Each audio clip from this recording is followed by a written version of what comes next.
छत्रपती संभाजीनगर जालना या विधान परिषद जागेचा तिढा अखेर सुटला।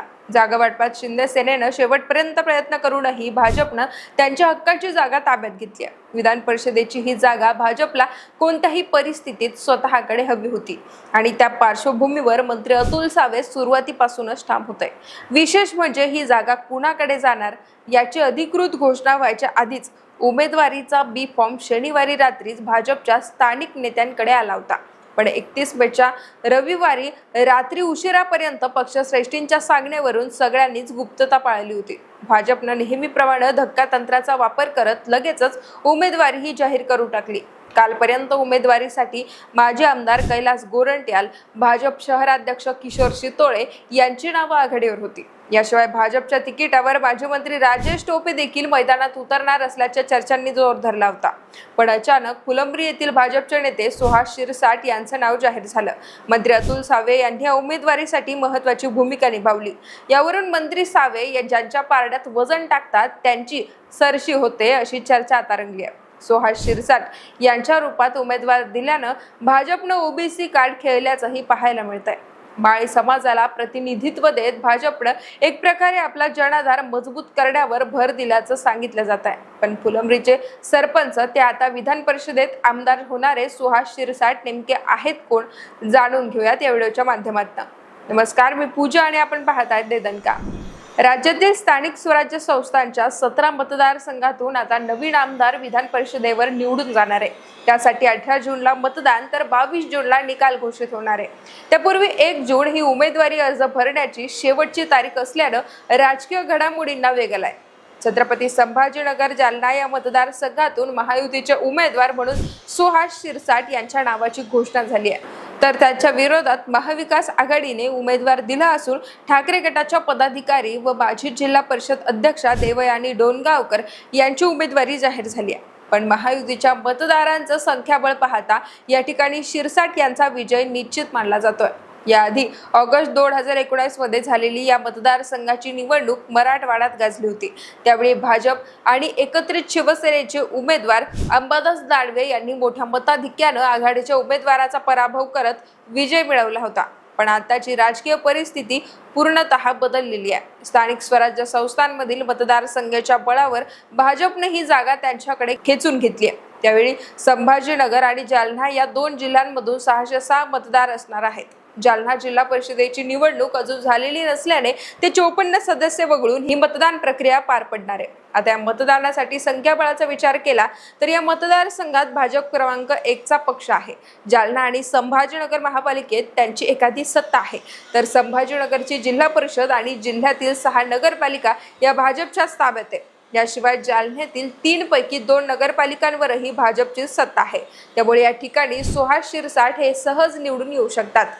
पण मंडळी, आता विधान परिषदेत आमदार होणारे हे सुहास शिरसाट नेमके आहेत कोण, त्याची राजकीय पार्श्वभूमी काय ते जाणून घेऊयात। तर शिरसाट हे सध्या भाजपचे संभाजीनगर उत्तरचे ग्रामीण जिल्हाध्यक्ष आहेत। पण त्यांचं कुटुंब हे सुरुवातीपासूनच काँग्रेसमध्ये होतं। त्यांचे वडील ॲडव्होकेट त्र्यंबकराव शिरसाट यांना 1990 मध्ये विधानसभेची उमेदवारी मिळाली होती, पण भाजपचे हरिभाऊ बागडे यांनी त्यांचा पराभव केला होता। तर आई पार्वताबाई शिरसाट या 1992 ते 94 मध्ये संभाजीनगर पंचायत समितीच्या सभापती होत्या। जिल्हा परिषद सदस्य म्हणून देखील त्यांनी काम पाहिलंय। दरम्यान 2000 मध्ये सुहास शिरसाट यांनी देखील काँग्रेस पक्षातून त्यांच्या राजकीय कारकिर्दीला सुरुवात केली। पण 2005 मध्ये त्यांनी राष्ट्रवादी काँग्रेसमध्ये प्रवेश केला। पुढे 2009 मध्ये अपक्ष उभं राहत त्यांनी फुलंब्री विधानसभेची निवडणूक देखील लढवली होती। तर 2014 मध्ये सुहास शिरसाट यांनी भाजपमध्ये प्रवेश केला होता। बाकी आजवरच्या राजकीय कारकिर्दीत त्यांनी सलग 3 वेळा फुलंब्रीचं सरपंच पद भूषवलंय। याशिवाय 2017 मध्ये फुलंब्रीचं पहिले नगराध्यक्ष होण्याचा मान देखील त्यांनाच मिळाला होता। पण काही महिन्यांपूर्वी झालेल्या फुलंब्री नगरपंचायत निवडणुकीत त्यांना धक्कादायक पराभव सहन करावा लागला। नगराध्यक्ष पदाच्या थेट निवडणुकीत ठाकरे गटाचे राजेंद्र ठोंबरे यांनी त्यांचा पराभव केला होता। महाविकास आघाडीनं फुलंब्री नगरपंचायतीत 12 जागा जिंकत स्पष्ट बहुमत मिळवलं होतं, तर भाजपला फक्त 5 जागा मिळाल्या होत्या। त्यामुळे फुलंब्रीच्या राजकारणातून सुहास शिरसाट संपले असं बोललं जाऊ लागलं। पण आता भाजपनं त्यांनाच विधान परिषदेची उमेदवारी देत सर्वांना आश्चर्याचा धक्का दिलाय। यावरून भाजपनं पक्षातील प्रस्थापितांना इशारा दिल्याचंही सांगण्यात येत आहे। तर मंडळी शिरसाट यांचं भाजप पक्षाच्या संघटना बांधणीतील योगदान महत्त्वाचं मानलं जातं. त्यांनी सुरुवातीला तालुकाध्यक्ष म्हणून काम केलं. त्यानंतर त्यांच्यावर जिल्हाध्यक्षपदाची जबाबदारी सोपवण्यात आली. त्यांनी वेगवेगळ्या निवडणुकांमध्ये पक्षाची ताकद वाढवण्यासाठी सातत्यानं प्रयत्न केल्याचंही सांगितलं जात आहे. तळागाळातील कार्यकर्त्यांशी आणि मतदारांशी कायम संपर्क ठेवणारं नेतृत्व म्हणून त्यांची ओळख आहे. याशिवाय सहकार क्षेत्रातही त्यांचा दबदबा आहे. सध्या ते जिल्हा मध्यवर्ती सहकारी बँक तसंच कृषी उत्पन्न बाजार समिती फुलंब्री या महत्त्वाच्या संस्थांवर संचालक म्हणून कार्यरत आहेत. आता ते थेट विधान परिषद आमदार होत असल्यानं त्यांचा राजकीय प्रवास चर्चेचा विषय ठरलाय. दरम्यान उमेदवारी जाहीर झाल्यानंतर सुहास शिरसाट म्हणाले की पक्षानं माझ्यासारख्या सर्वसामान्य कार्यकर्त्यावर विश्वास दाखवलाय. पक्ष नेतृत्वाचा हा विश्वास सार्थ ठरवण्यासाठी मी पूर्ण क्षमतेनं पुढे प्रयत्न करणार. तर शिरसाट यांच्या रूपानं एका प्रामाणिक कार्यकर्त्याला न्याय मिळाल्याचंही मंत्री अतुल सावेंनी म्हटलंय. तर दुसरीकडे हा मतदारसंघ भाजपला सुटल्यानं शिंदे गटाचा या ठिकाणी चांगलाच हिरवळ झालाय. माजी मंत्री अब्दुल सत्तार यांचे पुत्र सबीर, माजी महापौर नंदकुमार घोडेले, जालन्याचे भास्कर आंबेकर यांनी तर उमेदवारी अर्ज देखील खरेदी केले होते. पण आता शिंदे सेनेच्या कार्यकर्त्यांसह या सगळ्यांनाच मोठा धक्का बसलाय. दिवसेंदिवस या मतदारसंघात भाजपची ताकद वाढत असल्यानं शिवसेनेसाठी हा इशारा मानला जातोय. छत्रपती संभाजीनगर हा जिल्हा सेनेचा बालेकिल्ला आहे. पण आता भाजपचं विस्तारवादी धोरण हळूहळू सेनेच्या मुळावर उठत असल्याचं बोललं जात आहे.